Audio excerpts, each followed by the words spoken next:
भीड़ भाड़ से अलग होकर जब भी कोई इंसान अपने साथ अकेले में समय बिताता है, तभी उसके दिमाग में नाना प्रकार की चिंताएं जन्म लेने लगती है। मनुष्य की प्रवृत्ति ही ऐसी है कि वो ज्यादातर समय नकारात्मक ही सोचता है। अपने लक्ष्य को कैसे प्राप्त किया जाए, ये सोचने की जगह है।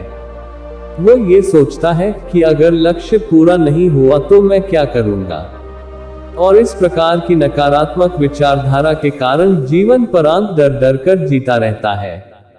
अगर पूरी बुद्धिमानी और सजगता के साथ इस डर को समझाना जाए तो यही डर इंसान के पतन का कारण बनता है। ऐसा मनुष्य जो खुद पर संदेह करता है, खुद पर संदेह करता है, भला वो कैसे सफल हो सकता है। लेकिन बुद्धिमानी से अगर इस डर का उपयोग किया जाए तो यही डर उसकी सबसे बड़ी ताकत बन सकता है। काश केवल एक बार उसने खुद पर विश्वास किया होता तो उसे मालूम होता है कि उसके डर में ही उसकी ताकत का रहस्य छुपा हुआ है। ये कहकर सन्यासी चुप हो गया और चुपचाप अपने कदमों पर ध्यान लगाते हुए जंगली घास पे से आगे बढ़ने लगा। संध्या का समय था। सन्यासी और एक लकहारा जंगल में से होकर गांव की तरफ निकल रहे थे। सन्यासी के ये शब्द लकहारे को कुछ समझ में नहीं आए। वो सोच रहा था कि डर में ताकत कैसे हो सकती है। डर तो आदमी को कमजोर बनाता है। अपने मन की उत्सुकता को जब वह काबू नहीं कर सका तो उसने सन्यासी से पूछा कि महात्मा, आप ये क्या कह रहे हैं कि डर में ताकत होती है? डर तो आदमी को कमजोर बनाता है, उसे तो अपना डर दूर करना चाहिए। लकड़हारा अपनी बात पूरी कर पाता उससे पहले ही उसे एक शेर की दहाड़ सुनाई दी। शेर की गर्जन सुनकर लकहारे का रोम रोम कांप गया। उसके कान खड़े हो गए। जंगल से आती एक एक आहट उसे साफ सुनाई दे रही थी। उसके कदम वहीं पर जम गए थे। वो भी समझ नहीं पा रहा था। उसे पता था कि थोड़ी सी हरकत उसकी जान जोखिम में डाल सकती है। उसका दिल तो तेजी के साथ धड़क रहा था, लेकिन फिर भी वो अपनी सांसों पर काबू पाने का प्रयास कर रहा था। कुछ देर बाद जब खतरा टल गया तब सन्यासी ने कहना शुरू किया।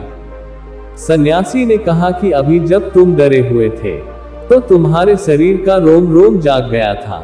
जंगल से आ रही छोटी से छोटी आहट पर भी तुम्हारा ध्यान लगा हुआ था।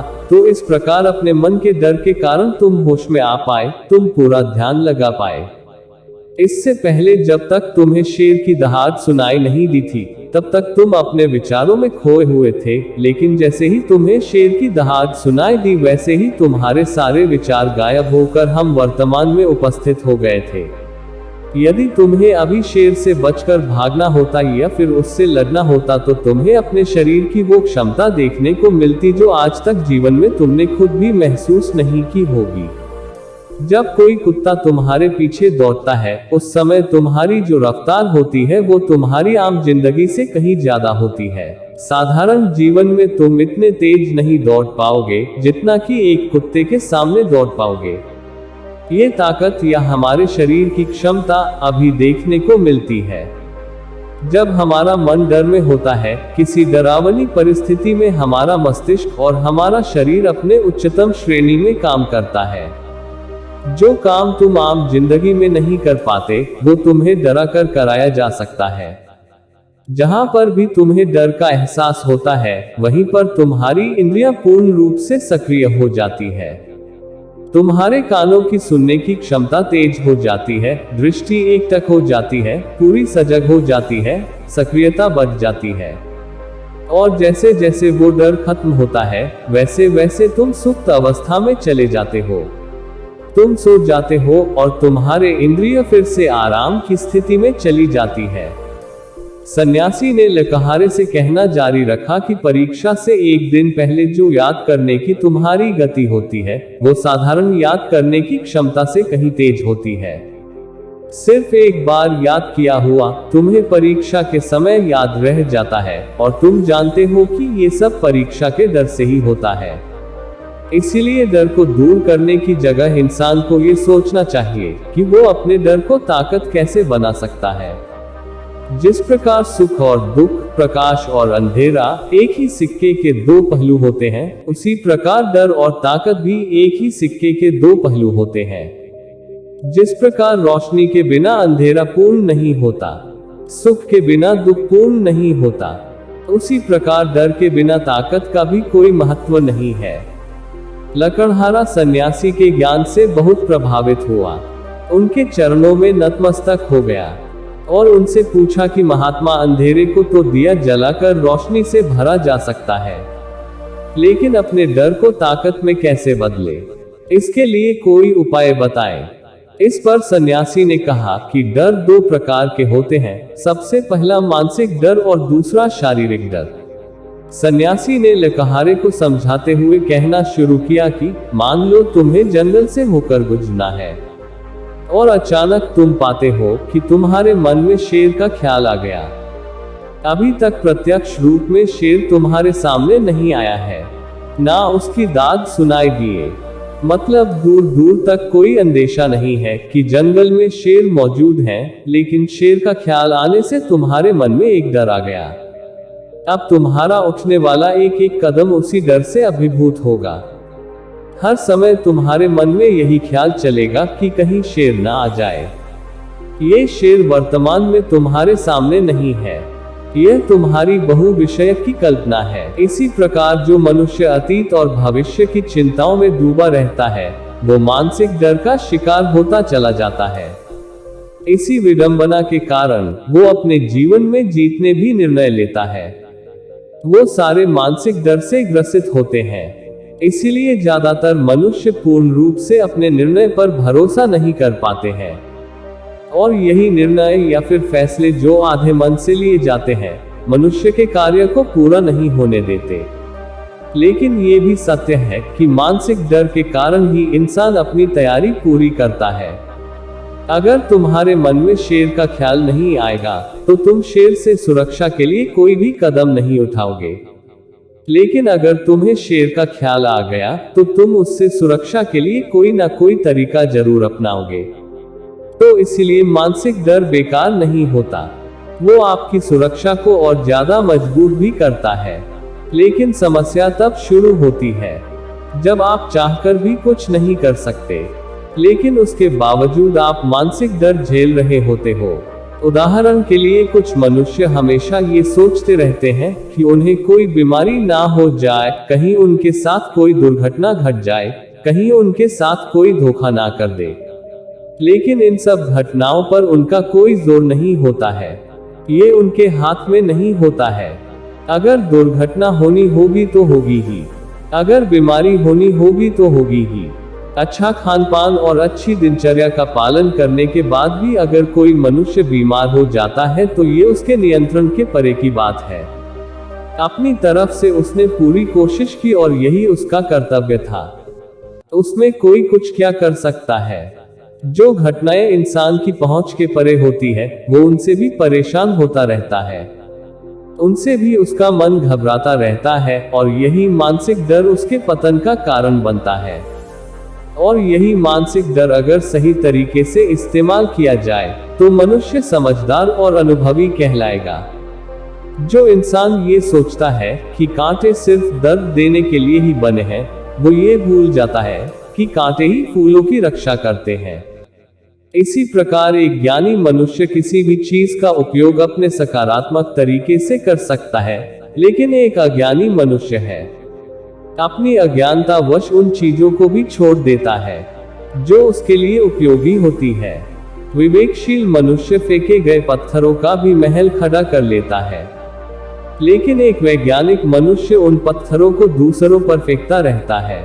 अगर किसी मनुष्य को अपने मानसिक डर को ताकत में बदलना है, तो उसके कुछ नियम हैं, कुछ उपाय हैं। सबसे पहला उपाय अपने विचारों का निरीक्षण।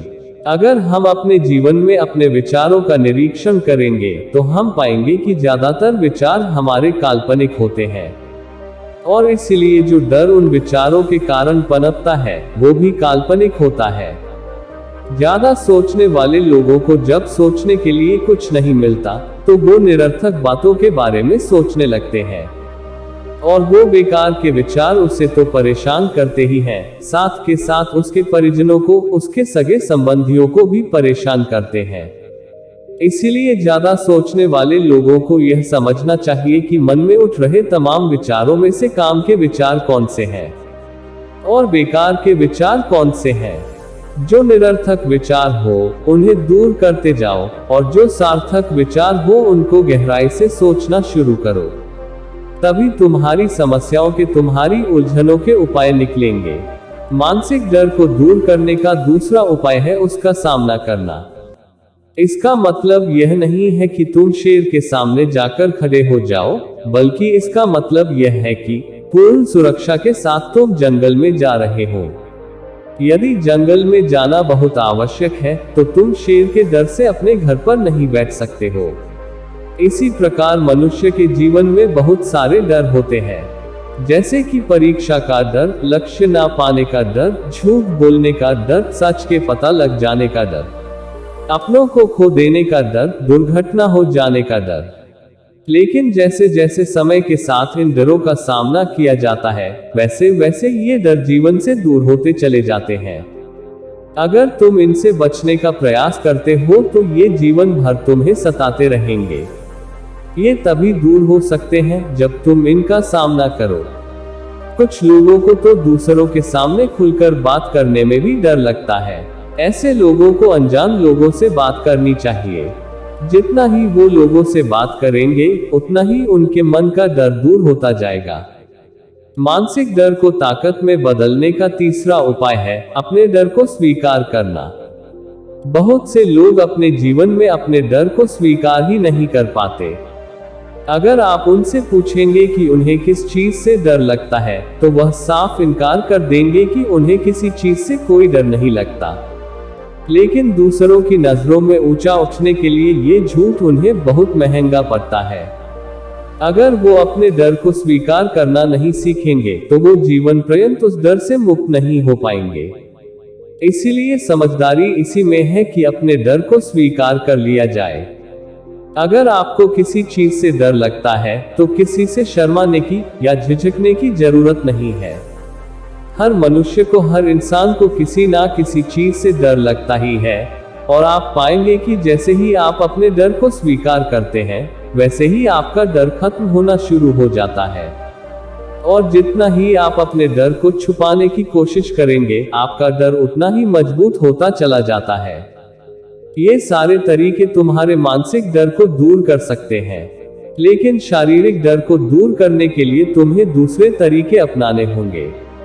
सबसे पहले ये समझो कि शारीरिक डर कौन सा होता है। मान लो तुम किसी जंगल से गुजर रहे हो और अचानक तुम्हारे सामने शेर आ जाता है। तुमने पहले नहीं सोचा था कि शेर तुम्हारे सामने आ सकता है, लेकिन जब वो तुम्हारे सामने आता है तो तुम्हारी सारी शारीरिक गतिविधि या शिथिल हो जाती है। तुम्हारी सांसें अटक जाती हैं, मस्तिष्क काम करना बंद कर देता है और तुम्हारा दिल तेजी के साथ धड़कने लगता है।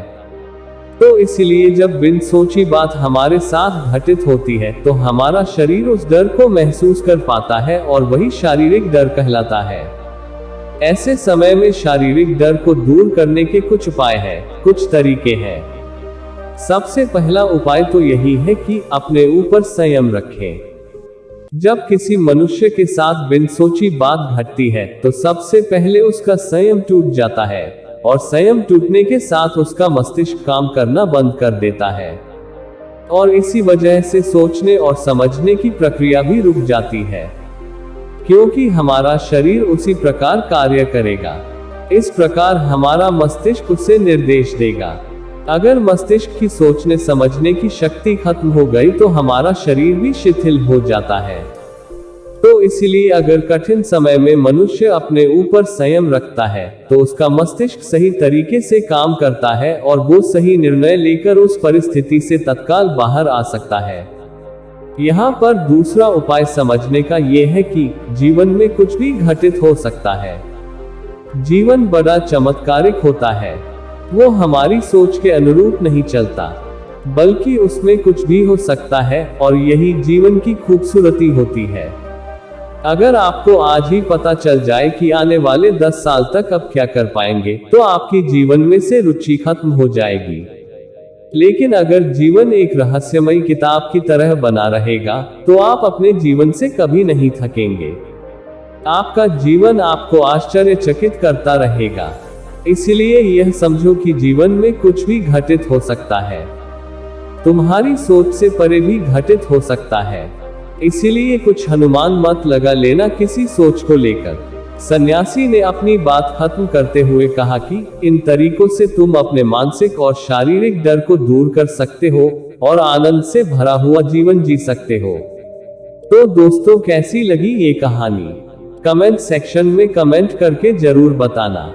वीडियो को लाइक करके दोस्तों के साथ शेयर करना ताकि वो भी ये स्टोरी जान सके, सुन सके। ऐसे ही बुद्ध की स्टोरी सुनने के लिए चैनल को सब्सक्राइब करना न भूलिए। कमेंट में नमो बुद्धाय जरूर लिखें। नमो बुद्धाय।